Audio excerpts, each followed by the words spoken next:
Queridos amigos, estamos comenzando un nuevo capítulo aquí en Lecciones de la Biblia. Ya hemos podido ver bastante del trasfondo de lo que es esta carta de Pablo a los Efesios. Ahora vamos ya medularmente al mensaje.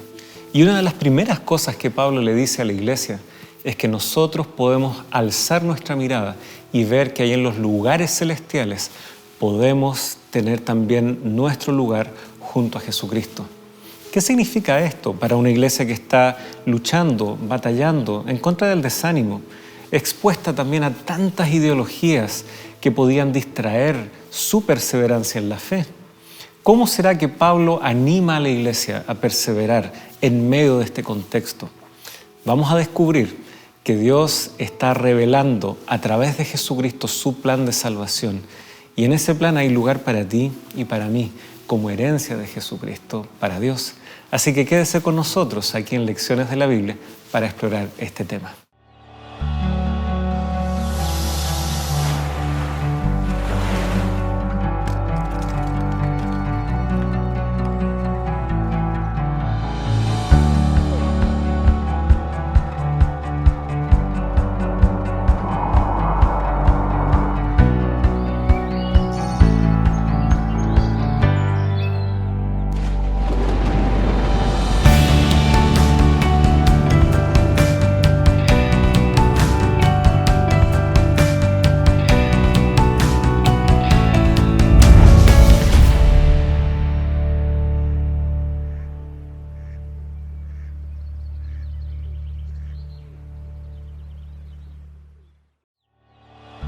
Esta semana, el gran plan cristocéntrico de Dios.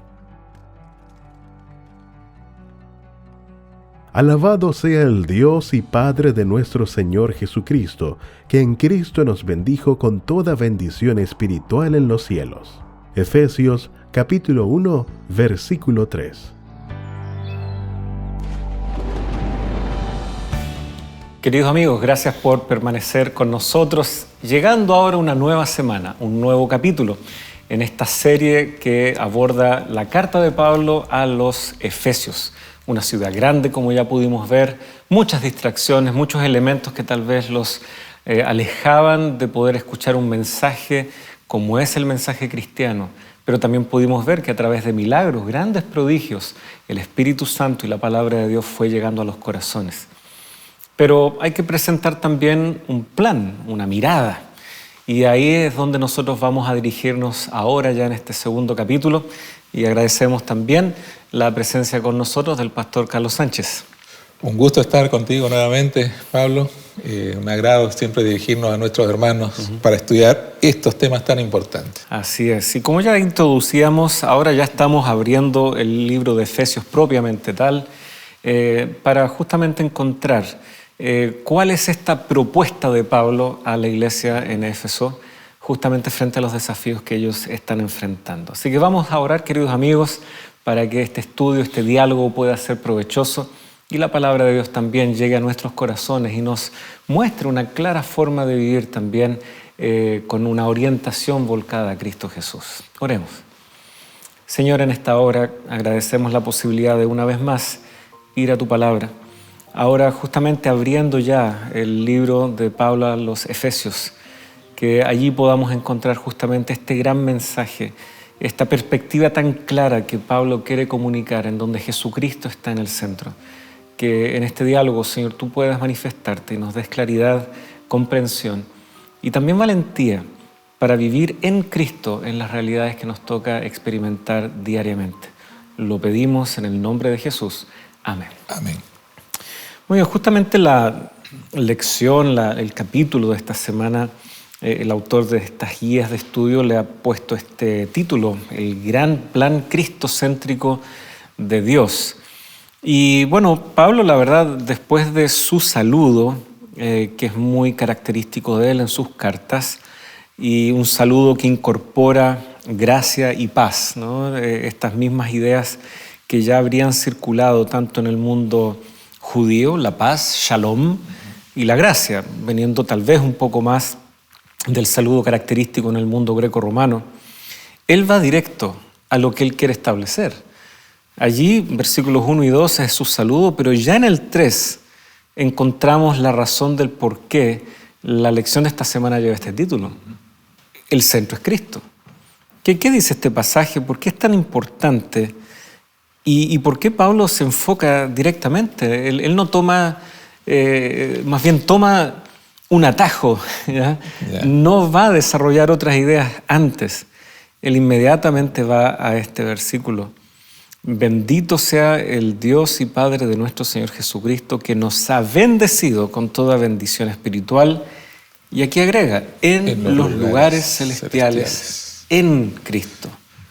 ¿Qué está queriendo Pablo establecer aquí como gran perspectiva al escribir esta carta? Creo que lo que uno visualiza aquí a una lectura así no tan rápida de Efesios, lo que Pablo está tratando de enfocar aquí es el gran plan de salvación, el gran plan de redención, ese plan que se mantuvo escondido por los siglos de los siglos y que después fue revelado en Cristo, y esa revelación continúa con los discípulos. Pero básicamente está enfocado aquí, en la forma como Dios va a salvar y redimir a la humanidad. Y por supuesto, Cristo es el eje de todo este proyecto divino para redimir a la humanidad. Uh-huh. Ahora, alguien tal vez podría pensar que estas bendiciones, como ocurren en lugares celestiales en Cristo, Pablo ya estaría hablando del cielo. Claro. Y si uno le dice a un cristiano, oye, el cielo, lo primero que se nos viene es ya estar habitando allí, este mundo ha quedado atrás, ya estamos, ¿no es cierto?, viviendo en los privilegios y las dichas de haber dejado este cuerpo mortal, corruptible, ya hemos sido trasladados al cielo. Como que ya cumplí. Como ya todo terminó, todo Claro. quedó atrás, todo lo malo quedó atrás. Pero Pablo todavía no puede hacer eso. Él todavía sigue conectando estos lugares celestiales con aspectos que influyen y que forman parte de la vida cotidiana todavía de los Claro. cristianos. Sí. Por lo tanto, no es ese cielo del cual nos habla tal vez Apocalipsis o que ya anticipa tal vez los propios profetas de Isaías, esos cielos y tierra nueva. Es más bien está abriéndole los ojos a la iglesia a una esfera de vida que trasciende a lo que ellos logran ver a simple vista. Correcto. Pero que igualmente les afecta. Bueno, creo que lo que Pablo, lo dice directamente, los lugares celestiales es un lugar donde está la morada de Dios, pero también está la ubicación de los poderes del que él habla. Pablo también menciona, no en Efesios, donde dice que nuestra lucha no es contra carne ni sangre, sino contra los poderes de las tinieblas, las potestades de las tinieblas. Entonces, la referencia que hace el apóstol acá de los lugares celestiales apunta a eso, ¿no? Que allá en el cielo también está el conflicto, de hecho se inició allá, pero que también, como mencionaste, afecta la vida de las personas en general y obviamente la vida de la iglesia en la tierra, porque esos poderes también están acá. Esa es la lucha, ¿no? El conflicto entre el bien y el mal. Sí. Así que hay un conflicto del cual ellos tal vez no estaban apercibidos y es un conflicto que se está desarrollando en un plano mayor, y aunque ahí también operan estos poderes antagónicos, ahí igualmente está muy clara la presencia y el poder de Dios. Así es. Y por lo tanto el cristiano no puede ni podrá hallar todas las respuestas si tan solo mira el aquí y el ahora. El cristiano no puede hallar sentido para su vida si solo ve lo inmediato.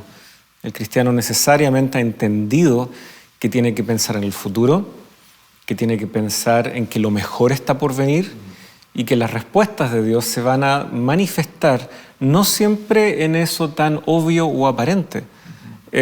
Los lugares celestes puede también significar que hay una orientación interna ahora de nuestra razón, de nuestros sentimientos hacia esta realidad que no puedo ver, tocar y palpar todavía, pero que la siento muy real hoy. Exacto. Por la fe. Cristo hace eso posible. De hecho, esos poderes están más latentes que nunca. Esos poderes espirituales, digamos, que solo Cristo los pudo ver cuando estuvo acá en la tierra. Me acuerdo esa palabra del Señor cuando Él mencionó a sus discípulos en el momento ya cuando lo iban a tomar prisionero ahí en el Getsemaní, donde el Señor dijo: ha llegado la hora para que el Hijo del Hombre sea entregado, ¿no?, en manos de malhechores. Esa palabra entregado, que es como una transferencia, en realidad ahí es donde Cristo iba a entrar derechamente a pelear contra Satanás en su propio terreno, en su propia área. Esos humanos, esas personas, los soldados, los judíos, los sacerdotes que iban ahí para tomar prisionero a Jesús, eran simples marionetas del mal. Entonces ese es el gran problema hoy. La gente tal vez no es tan consciente de esos poderes que intervienen y que usan personas, poderes, instituciones en esta tierra para luchar contra Dios, contra Cristo. Y obviamente eso nos involucra a todos. No creo que no está de más decir que nosotros somos parte de ese conflicto, no somos ajenos. Ya sé que nos coloquemos de uno u otro lado, pero somos parte de este gran conflicto, es inevitable. Así es. Y es interesante que esta realidad de los lugares celestes en Cristo inmediatamente igual conecta con la realidad de este mundo, porque uno sigue leyendo ahora versículo 4, porque Dios nos escogió en Cristo antes de la fundación ¿de qué cosa? Del mundo. Del mundo. Es en este mundo donde vivimos, es en este mundo donde finalmente se introdujo lamentablemente el pecado, y es en este mundo donde nos toca batallar y luchar. Y sin embargo, ¿con qué propósito Dios nos escogió en Cristo antes de la fundación de este mundo? Para que fuéramos santos y sin mancha delante de Él. Entonces nuevamente nos conecta la realidad de estar en la presencia de Dios, en esos lugares celestes, aunque está muy claro que nuestro recorrido por ahora sigue estando en este mundo, pero Dios nos ha elegido. Pablo, aquí me surge una pregunta que probablemente surge en la mente de algunos, porque aparentemente habla de predestinación acá, ¿cierto? Porque dice que el Señor nos escogió antes de la fundación del mundo. ¿A qué se refiere con que nos eligió antes, nos escogió antes, nos predestinó? O sea, Dios ya decidió quiénes se salvan, quiénes se pierden. ¿Qué tipo de predestinación es esta? Es la que nosotros conocemos, donde la intervención humana prácticamente es nula, donde no puedes hacer nada para cambiar tu destino porque ya fue trazado. ¿A qué se refiere? Sí, la verdad es que si uno sigue leyendo el versículo que sigue, ¿ya?, en amor nos predestinó, versículo 5, para adopción como hijos.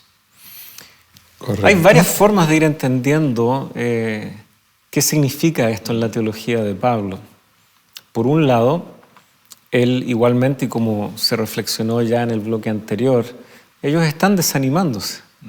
Pablo les dice, por favor, no se desanimen. Si Dios ya tuviera todo decidido, mi desánimo no afectaría en nada. Pero Pablo ve eso como un peligro. En todas sus epístolas, Pablo desarrolla una profunda teología en los primeros capítulos, en donde él expresa todo lo que Dios ha hecho por nosotros, que nos dio vida nueva en Jesucristo, que somos una nueva criatura en Él, algo que él también aborda aquí, esto de una nueva humanidad, juntando desde judíos y gentiles un nuevo hombre, una nueva humanidad. Todo eso lo hace Cristo por gracia. Sin embargo, al final de sus epístolas, él igualmente los tiene que exhortar a que acepten estas realidades, a que por lo tanto vivan de una determinada manera, a que vivan a la altura del mensaje y la vocación que Dios, ¿no es cierto?, les ha presentado. Por lo tanto, cuando uno ve esa tensión entre este es el ofrecimiento de Dios, pero por favor no vaya a ser que por descuido, por negligencia, ustedes lo dejen pasar, vemos eso consistentemente en todas las epístolas de Pablo. Y lo vemos también aquí. Por lo tanto, elección, predestinación, necesariamente tenemos que entenderlo a la luz de esa tensión. Cristo ha hecho, Dios ha ofrecido, Dios quiere que todos, pero lamentablemente no todos, elegirán. Y ustedes incluso pueden estar en peligros de que este desánimo sea a tal punto de que en esta batalla elijan equivocadamente el bando. Pero sepan, Dios ha querido anticipadamente, Dios ha preferido anticipadamente predestinar. Y esa es la idea ahí, ¿ya? priorizo, ¿ya? De preferencia, de preferencia previa, de una elección previa. De un deseo de Dios. Pero Dios no se los va a imponer. Ustedes también deben decidir reaccionar, responder a esto. Y consistentemente en las cartas de Pablo ese doble énfasis está. Esto es lo que Dios ofrece. ¿Cuál va a ser su respuesta? Y por favor, a través de muchas exhortaciones, estén por favor a la altura de. Y por lo tanto vemos esto también aquí en estos primeros versículos. Sí, en el versículo 4, donde dice que según nos escogió en Él. Yo creo que esa palabra en Él, o esa frase en Él, explica gran cosa, porque el deseo de Dios, la predestinación de Dios, no puede, o sea, el deseo de Dios de que todos seamos salvos, no se puede cumplir sin Cristo, está en Él, en Cristo. Uno, por lo que Cristo hizo por nosotros, su sacrificio, su vida, su nacimiento, ¿verdad? Y su ministerio intercesor ahora, es decirlo. Pero por otra parte está lo que mencionabas, que es la voluntad humana, porque de todas maneras, si yo no quiero, no voy a ser salvo, por más que Dios desee, por más que Dios lo quiera. A menos que yo acepte a Cristo, porque es en Cristo que yo puedo ser salvo. Yo imagino que para los efesios, después de recibir esta frase que va de entrada a Pablo, después su salutación, ¿no? Dice: ustedes fueron elegidos por Dios, no pueden desanimarse ahora, ustedes están aquí por voluntad de Dios. Ustedes decidieron sí aceptarlo, pero Dios tomó la iniciativa, el Señor los escogió a ustedes desde mucho antes de la fundación del mundo, es decir, haciendo alusión al plan de salvación, al deseo de Dios de salvarlos a todos. Y echarse atrás ahora, desanimarse, no era lo mejor para ellos. Yo creo que eso, me imagino que impactó positivamente en la vida de los creyentes de aquella época. Ustedes fueron escogidos por Dios, mucho antes de que nacieran. Y por eso es tan importante esta noción que está en el telón de fondo, ¿no? De que en estos lugares celestes igualmente hay un conflicto. Y por lo tanto, qué bueno es saber de que Jesucristo prefiere, desea anticipadamente que todos podamos estar del lado de Él. Claro. Porque va a haber solo un vencedor. Y ya está muy claro quién venció en la cruz. Y por lo tanto, Dios toma esa iniciativa de parte de que nosotros podamos entonces estar de su lado. Y es curioso porque este contexto, ¿no es cierto?, de Éfeso siendo una gran ciudad dentro del contexto del imperio, que ya ven positivamente los aciertos de los primeros emperadores, ¿ya? Es curioso porque esto de ser adoptados como hijos puede también ser rastreado un poco a esa realidad greco-romana. El primero de los emperadores, Augusto, como él ya llegó a ser conocido, Octavio, ese era su nombre, él era el hijo adoptivo de Julio César. Y Julio César, él se declaró Dios ya un poco antes de morir, o divino. Y entonces Octavio, Augusto, él pasó a tomar este nombre de hijo de Dios, Filii Divus, ¿ya? Y siendo él adoptado por él, ¿ya? No era su hijo biológico. Así que incluso para el pagano gentil, que no tenía el trasfondo de las escrituras del Antiguo Testamento, a las cuales Pablo una y otra vez alude, igual podría haber entendido el privilegio de ser adoptado y de ser hijo ahora de Dios, a través de lo que había pasado con este emperador, ¿ya? Igual habrían entendido, claro, sentarse en el trono, estar a la diestra de Jesucristo en las alturas, como se destaca nuevamente en el capítulo 2 de la carta a los Efesios. Por lo tanto, independiente de que fuera judío o gentil, lo que Pablo está diciendo les hace sentido, lo logran aterrizar un poco a lo que estaba pasando en su contexto más inmediato. Así es. Así que es un privilegio. Es un privilegio. Y acá nos dice para qué fuimos predestinados en esa predestinación, digamos, como el deseo de Dios, una preferencia de Dios. Los versos 5 dice: en amor, habiéndonos predestinados para ser adoptados hijos suyos, lo que tú venías diciendo, ¿no? Como hijos de Jesucristo, dice, según el puro afecto de su voluntad. Y el verso 6 añade, dice, para alabanza de la gloria de su gracia, con la cual nos hizo aceptos en el amado. O sea, quiere decir que Dios nos hizo para ser salvos en primer lugar y para alabanza, dice, de su nombre, de su gracia. Y aquí entra, bueno, otro tema que no es tratado ampliamente aquí, el tema de la alabanza, pero nosotros mismos somos llevando una vida santa, una vida justa, por la gracia de Cristo, por los méritos de Cristo. Obviamente nuestra vida se convierte en una alabanza constante, permanente, a la gracia de Dios, como dice Pablo acá. Así es. Queridos amigos, vamos a hacer una pequeña pausa. Ya hemos visto que hemos sido elegidos. En el fondo, hemos recibido una invitación a responder a la gracia de Dios. ¿Qué significa esto? Ya hemos visto un aspecto, pero después de la pausa seguiremos explorando estos temas aquí en la carta de Pablo a los Efesios.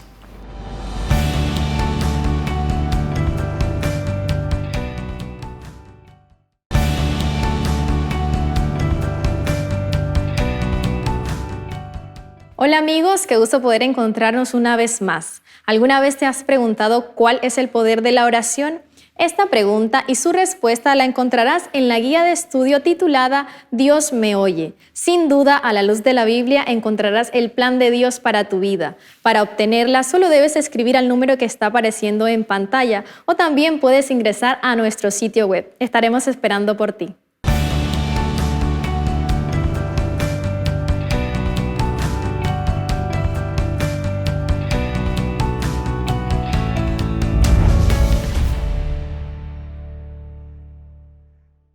Queridos amigos, gracias por permanecer junto a nosotros. Ya estamos de regreso y siempre es bonito poder compartir algunos de los saludos que nos llegan ahí a través de las redes sociales, particularmente allí en el canal de YouTube de Nuevo Tiempo, en las lecciones de la Biblia. Muchos de ustedes han podido hacer llegar sus saludos, también algunos motivos especiales de oración. Cristina Chocobar nos escribe por alguien que ella conoce, por todo lo que yo entiendo, es una persona que ya lleva varios meses con una enfermedad. Voy a leer solo su nombre, Edgardo. Así que, amiga Cristina, cuenta también con las oraciones del equipo aquí de Nuevo Tiempo. Y queridos amigos, también oremos por Edgardo Ramírez. Él está necesitando de esa ayuda en su salud. Amparo Aguilar también nos agradece por las explicaciones que han podido llegar muy claramente hacia ella, este mensaje que desde aquí se puede compartir desde los estudios de Nuevo Tiempo. Isaí Espinosa Salinas también nos saluda, agradece los comentarios que desde aquí se pueden entregar. Eddie Martínez Morales también nos expresa sus cariños, sus saludos desde Chiapas, México. Y Bernardita Gutiérrez también le da un fuerte abrazo a quien estuvo acompañándonos en la temporada pasada, el pastor Eduardo Franco, que lo recuerda también, al parecer él fue su pastor allí en la zona de Romeral, allí en Chile. También los saludos desde Panamá, de Armando Pomaire. Gracias Armando por saludarnos desde allá. Y también nuestra amiga y hermana Pilar Lobos, que nos saluda desde el estado de Arkansas, en Estados Unidos. Así que esto es solo una pequeña muestra, queridos amigos, de su cariño. Muchas gracias por acompañar esta programación y desde luego compártala también con sus amigos y sus familiares y que sea de beneficio mutuo. Para nosotros es un privilegio poder compartir aquí la palabra de Dios con ustedes. Habíamos estado recién mencionando, Pastor Carlos, Dios nos elige y podemos alabarlo y podemos reconocer su gracia. Pero también algo cambia en nosotros cuando respondemos a esta elección, cuando la aceptamos. Leemos ahí en el versículo 7 de que en Él tenemos redención. ¿Redención de qué? Y si soy redimido, ¿qué implica para mi vida? Y sobre todo si yo antes no conocía de Jesucristo. Este era el caso de muchos en Éfeso. Inclusive si es que tenían un trasfondo judío, porque no necesariamente ellos habían visto en Jesús al Mesías. ¿Qué significaría esto de ser redimido? Bueno, etimológicamente la palabra redención significa pagar un precio. Generalmente usaba esta palabra para indicar la liberación de esclavos. Pero había que pagar un precio.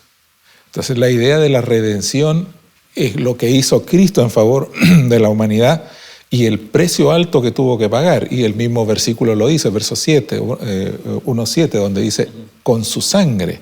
Es decir, el precio que tuvo que pagar el Señor para redimirnos es extremo, es muy alto. O sea, la vida del propio Hijo de Dios, la vida del propio Jesús. Ahora, ¿qué es redención? Redención es justamente el acto por el cual el Señor, sin nosotros tener una mínima posibilidad, nos rescata, nos paga el precio, nos libera de esa sujeción hacia el mal y de una condenación de muerte. La pregunta es que, a mí me surgió esa pregunta y probablemente en varios de nuestros amigos, amigas que nos siguen ahora, es ¿a quién le pagó ese precio? Obviamente no es a Satanás, porque Satanás, ¿qué potestad tiene sobre la redención? Él no tiene parte en el proceso de redención. Pero ¿a quién hay que pagarle el precio? Se le paga al diablo, pero una costumbre medieval antiguamente pagar esos sacrificios al mal, o a Satanás.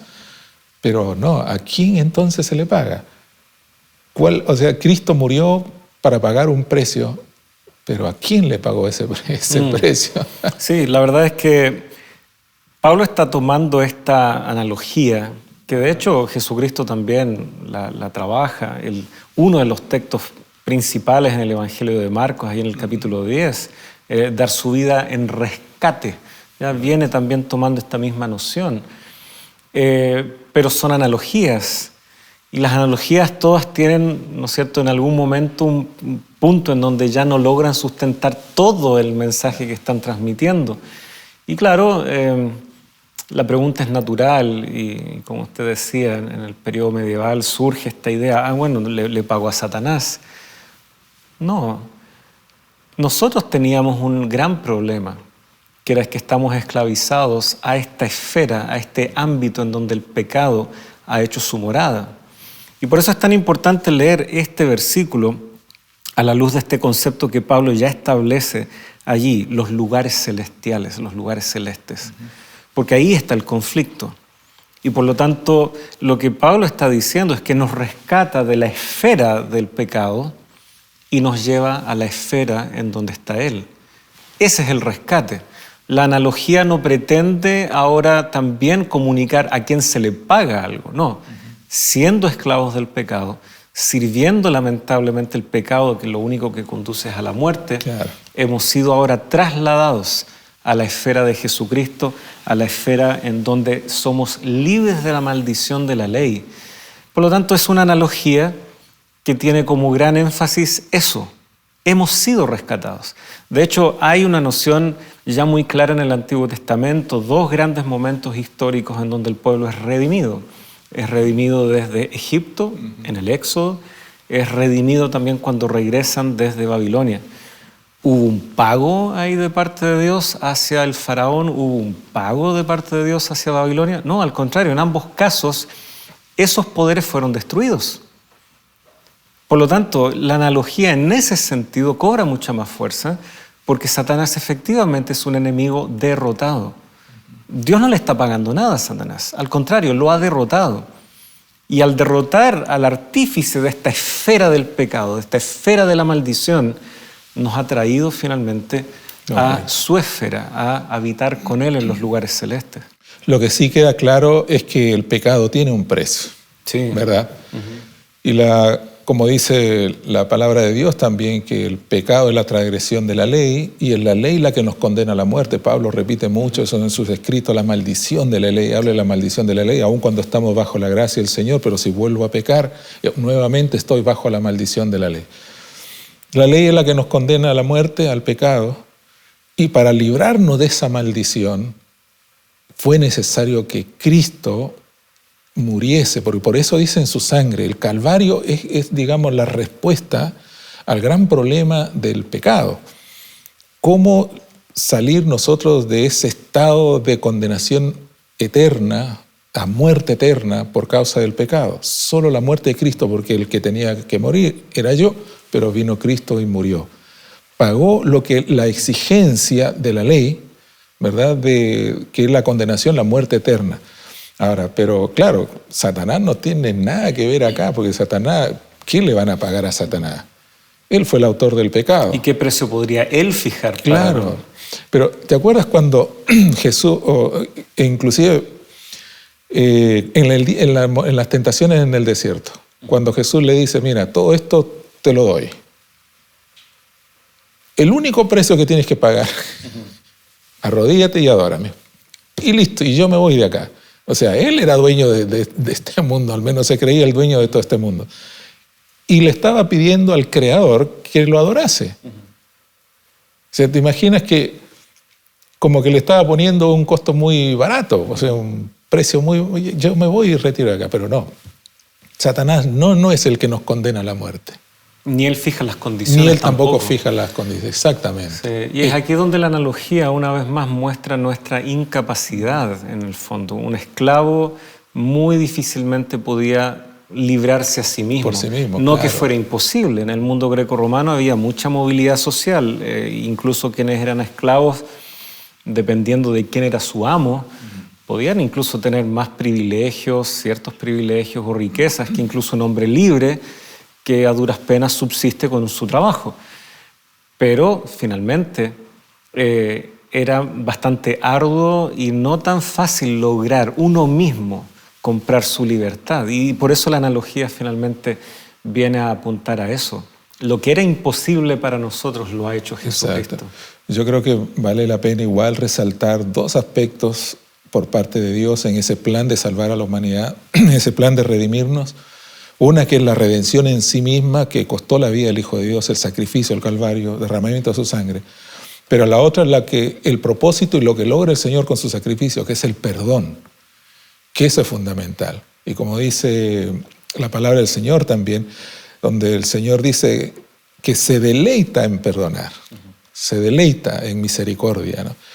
A Dios le encanta perdonar y yo creo que motivado justamente por su esencia misma de ser un Dios perdonador, de ser un Dios bueno, Él implementó todo este plan para redimirnos y lo logró a través del sacrificio de nuestro amado Jesús. Así es. Continúa, ¿no es cierto?, el apóstol hablando de esta redención. Es solo posible, dice, mediante su sangre, dice el verso 7. Y esa redención implica finalmente el perdón de nuestros pecados, según la riqueza de su gracia. Ahora, esto puede ahora abundar, ¿ya?, para con nosotros, dice el versículo 8. ¿Y qué es lo que abunda? Sabiduría y discernimiento. Pudiendo entonces conocer, dice el verso 9, el misterio de su voluntad según la buena intención que se propuso en Cristo. Aquí ya se introduce esto de conocer el misterio.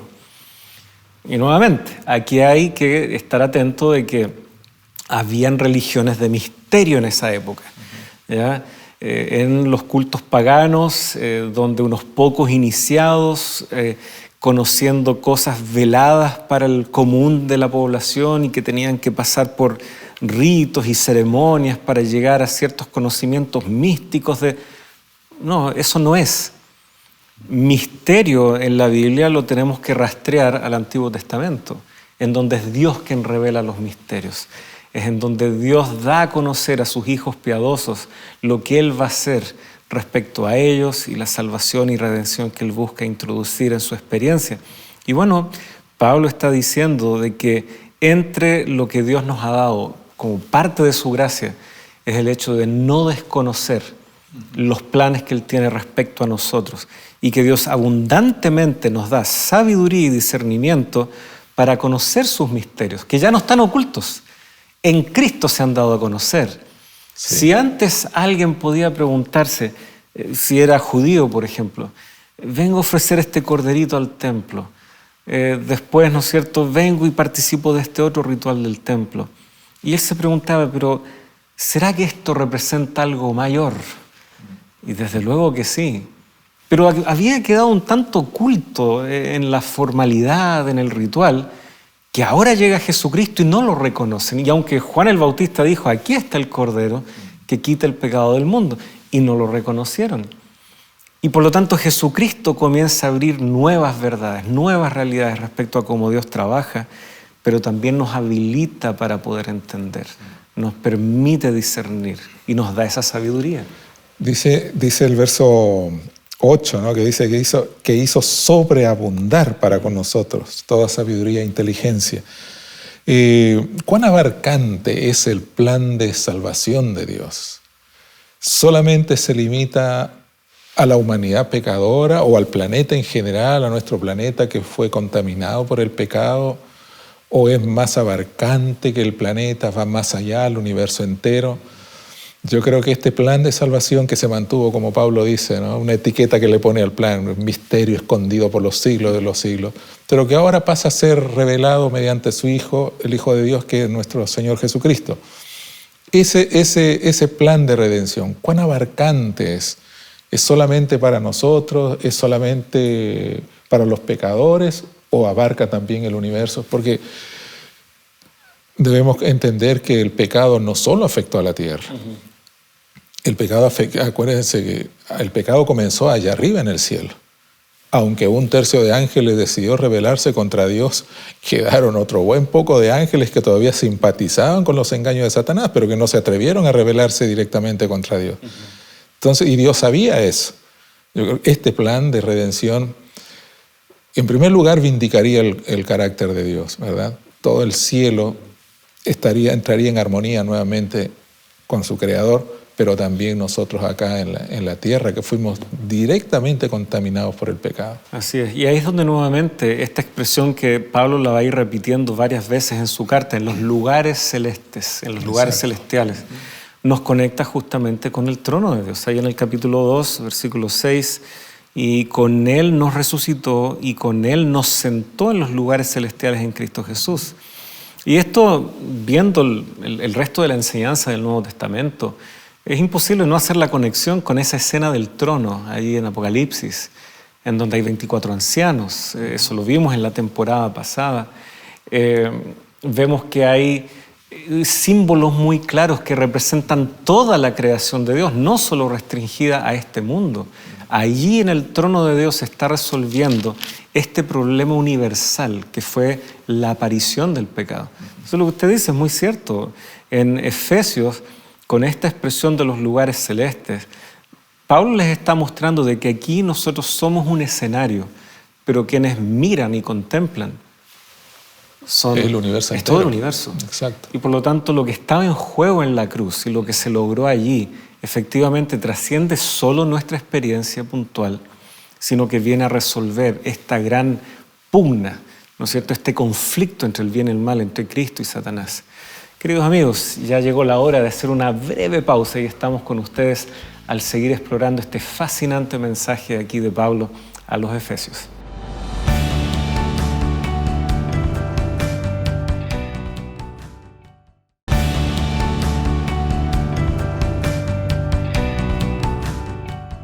Hola amigos, antes de continuar con el tema de hoy, tengo unas preguntas para ti.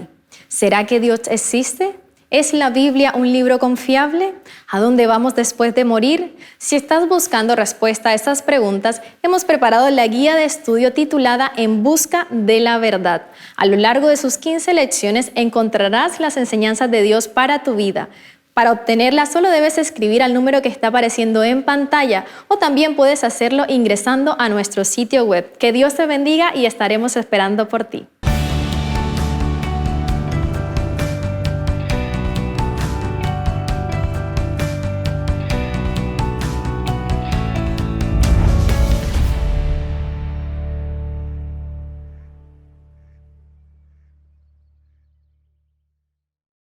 Queridos amigos, estamos de regreso aquí en Lecciones de la Biblia y estamos explorando este mensaje fascinante aquí en el primer capítulo de la carta de Pablo a los Efesios.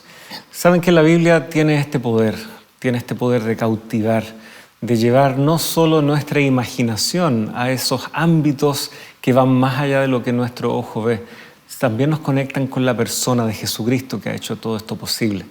Por lo tanto, la invitación siempre sigue en pie. Que usted entre en contacto con la Escuela Bíblica de Nuevo Tiempo y pueda a través tal vez de los cursos Biblia Fácil u otros que están a su disposición y que pueden llegar gratuitamente a su hogar, también tenga usted el privilegio de encontrarse con la persona de Jesucristo que lo ha llamado, lo ha elegido y tan solo espera que usted pueda responder positivamente a esa invitación. Estamos aquí con el pastor Carlos, como ya hemos estado en estos primeros capítulos y en estos bloques, en este segundo capítulo, viendo justamente los efectos de esta redención y de lo que Jesucristo ha hecho por nosotros. Y habíamos terminado en el último bloque de justamente ver de que esto trasciende solamente este mundo o nuestra experiencia, sino que alcanza a abarcar, como termina diciendo el versículo 10, tanto lo que está en los cielos como lo que está en la tierra. Ese es el gran escenario, es un poco más grande de lo que a veces imaginamos, lo que se resolvió en la cruz, justamente. Pero tenemos también lo que Pablo sigue describiendo.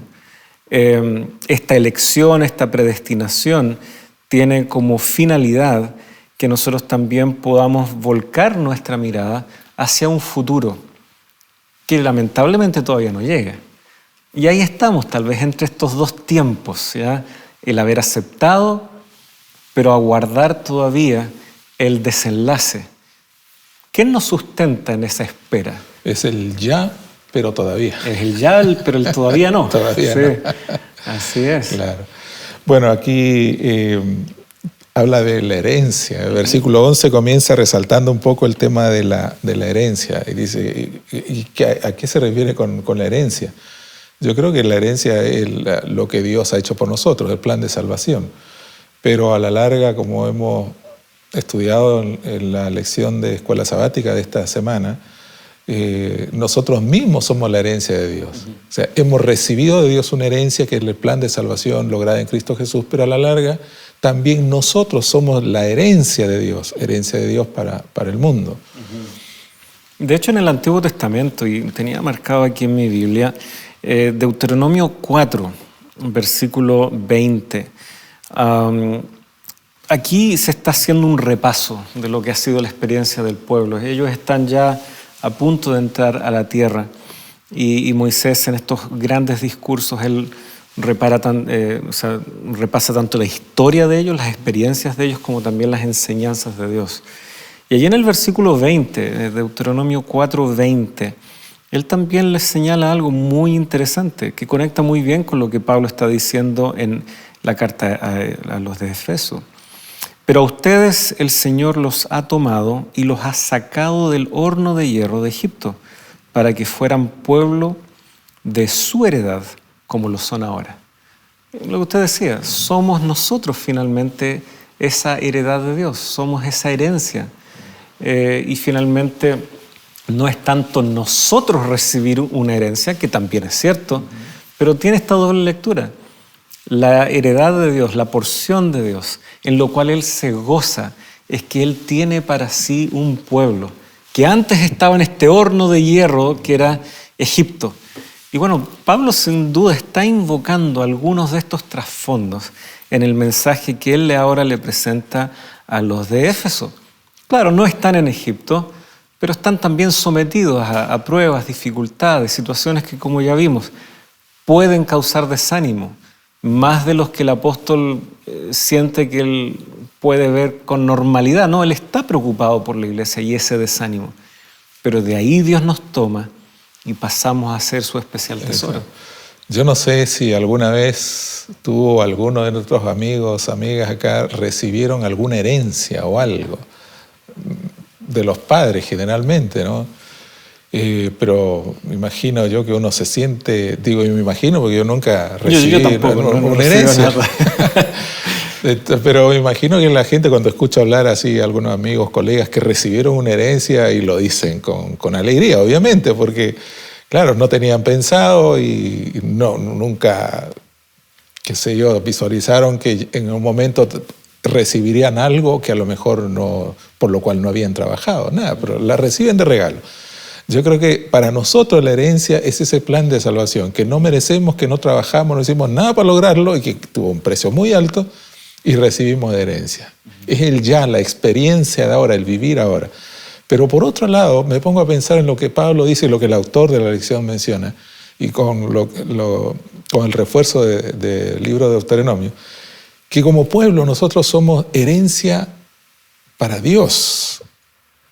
O sea que como que Dios recibe de vuelta a su pueblo, que después del pago que se hizo, la demanda de la ley que nos condenaba a la muerte, después de haber pagado todo el precio para que nosotros no muriésemos eternamente, después de habernos librado de la condenación eterna, Dios recibe a su pueblo nuevamente como herencia. Oiga, si yo me pongo feliz porque recibo una herencia, yo no me imagino el gozo del Señor de ver a su pueblo nuevamente como herencia, recibirlo de vuelta a su seno, entre sus brazos, abrazar, acoger nuevamente a su pueblo. Así es. Y por eso creo que Pablo, como decíamos en bloques anteriores, está abriéndole los ojos a la iglesia en Éfeso y alrededor respecto a realidades que ellos no ven. Imaginarse a Dios feliz, por ejemplo. Imaginarse a un Dios deseoso de recibir y formar para sí a un pueblo. De pronto no nos imaginamos así a Dios. Lo imaginamos muy tranquilo, muy sereno, casi inactivo en la mente de muchos. Hasta indiferente lo imaginan Casi algunos. hasta indiferente. Pero no, aquí es un Dios que está mirando el reloj, por decir así, y está deseoso de recibir a este pueblo que Él ha redimido en Cristo. Por lo tanto, en este periodo de espera no es solo Dios el que está atento al reloj, nosotros también.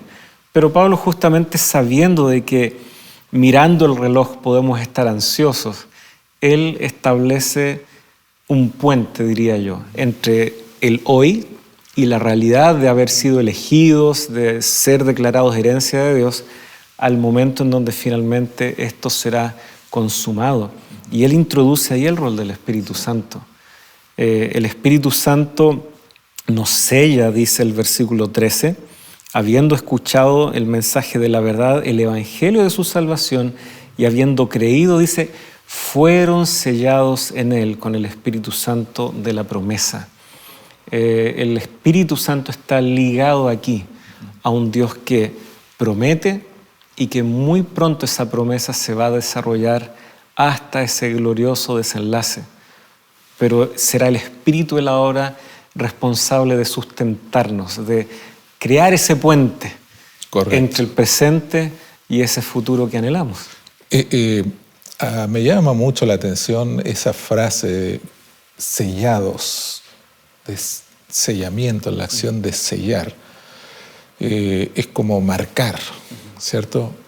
Como, bueno, nosotros sabemos que un documento cuando es sellado, timbrado, es legítimo. Es legítimo, aparte de la legitimidad significa que tiene un poder y una influencia que cualquier otro documento no tiene, un documento común. Entonces, cuando dice que nosotros hemos sido sellados, muestra la valía que nosotros tenemos para Dios. Aparte que hemos sido, digamos, separados, apartados para Dios, muestra el valor que tenemos delante de Dios sobre todo. Entonces esto es sumamente importante y eso es producido por el Espíritu Santo. El Espíritu Santo asegura, reafirma la aceptación que nosotros hicimos de la salvación ofrecida por Dios en Cristo. Uh-huh. Y el Espíritu Santo lo que hace es que frente a esta idea de herencia, presenta tal vez un anticipo, presenta tal vez esa primicia de lo que será plenamente. Claro. El ya estar en los lugares celestes realmente, físicamente, como finalmente Pablo también defiende y argumenta en otras de sus cartas. Por ahora estamos aquí en la tierra. Por ahora, inclusive, Pablo les tiene que recordar, él mismo está en prisión. Pero en prisión y todo, él está animando a la iglesia en Éfeso a que no dejen de fijar su mirada en la recompensa, en la herencia definitiva.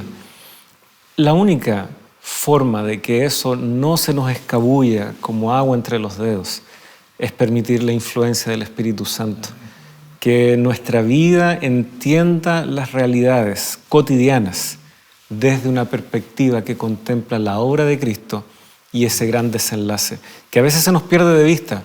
Enfermedad, crisis, desánimo, pueden a veces cegarnos de que el desenlace es seguro. La victoria de Jesucristo es segura. Pero quien trabaja con esa influencia dulce en nuestros pensamientos, recordándonos, guiándonos de nuevo a toda verdad, como prometió Jesucristo, es el Espíritu Santo. Por lo tanto, su rol es fundamental. Es nuestra garantía, porque lo dice Pablo, ¿no? Que esa es la garantía del Espíritu Santo. En realidad, ¿quién garantiza que vamos a ser salvos? Porque Claro, todo lo que podemos hacer, como dice lo que acabamos de leer, los versículos 13 y 14, es oír la palabra de Dios, es aceptar la palabra de Dios, eso es todo lo que podemos hacer nosotros. Pero quien sella, quien garantiza la salvación en nosotros, es el Espíritu Santo. Y este es el concepto de garantía, que significa un anticipo. Quien nos ayuda a disfrutar ya el cielo, la tierra nueva desde ahora, es el Espíritu Santo. Quien nos asegura que podemos llegar allá, porque así como estamos tal vez no podamos llegar, pero el Espíritu Santo es el que comienza o inicia ese proceso de transformación de nuestra vida de tal manera que nos hace dignos como para entrar a la gran herencia del Señor, el encuentro con Él en la tierra nueva. Así es. Por eso me parece tan significativo, ¿no? Leyendo ahora completo tal vez el versículo 14, al cual ya hemos estado aludiendo estos últimos momentos, que nos es dado como garantía el Espíritu de nuestra herencia con miras a la redención de la posición adquirida por Dios para la alabanza de su gloria.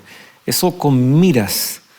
La declaración de Pablo dice de que el rol del Espíritu tiene esa función, ese objetivo, con miras a que nosotros comprendamos que esa redención es segura. Pero el mirar también en el plano nuestro de lo que hacemos nosotros tiene que ver con la perspectiva con la cual nosotros miremos la vida. Y Dios nos invita, a través de este mensaje, creo, del apóstol, a contemplar las cosas tal como Él las ve. Pastor, ya el tiempo también se va acabando. Tenemos un poquito más de 2 minutos. ¿Qué invitación le podemos dejar a nuestros amigos respecto a esto que hace el Espíritu Santo, a esto de que tenemos y somos una herencia de Dios? Por favor, una invitación ahí a nuestros amigos. Bueno, hablamos acerca de la predestinación, pero esa predestinación muestra no la obligación de Dios para andar un camino y que nosotros no tenemos ninguna facultad de elección. No, es el deseo preferido de Dios de querer ser salvos. Y esa realidad la puso en efecto a través de la muerte de nuestro amado Jesús, el precio que Él pagó por medio de su sacrificio. Ahora la salvación está disponible para cada uno de nosotros. Ustedes ya escucharon, ahora tenemos que aceptar. Y los que hemos aceptado, ¿qué garantía tenemos de que podemos llegar a la tierra prometida, al cumplimiento de esta gran promesa? Está el Espíritu Santo. Entonces, vamos a oír la palabra de Dios, vamos a aceptar la palabra del Señor, el mensaje de salvación, pero vamos a aceptar también la obra del Espíritu Santo, permitir que el Espíritu Santo garantice esa salvación en nuestra vida. Recuerden, Dios nos ama más de lo que nosotros podemos imaginar, como decía mi pastor Robert Costa. Que el Señor les bendiga. ¿Oramos, pastor? Así es, por favor. Amado Señor y Padre que estás en el cielo, una vez más acudimos a ti para darte las gracias, Padre amado, por todo lo que hiciste, lo que estás haciendo y lo que harás, Señor, para que podamos llegar a la herencia que tú nos has prometido. Gracias, Señor, por la valía que nos das. Gracias por interesarte en nosotros y que tu Espíritu Santo, Señor, entre en nuestro corazón, cambie nuestra vida, nos prepare y nos dirija, Señor, hacia el cumplimiento de la gran promesa que tú nos dejaste, morar contigo por la eternidad. Oramos en Cristo Jesús. Amén. Amén. Querido pastor, muchas gracias por acompañarnos en este capítulo, en este episodio de Lecciones de la Biblia. Y queridos amigos, será hasta la próxima semana en donde continuaremos explorando estos fascinantes temas, esta mirada desde la perspectiva de Jesucristo para nuestra experiencia cristiana. Así que será hasta una próxima, aquí en Lecciones de la Biblia.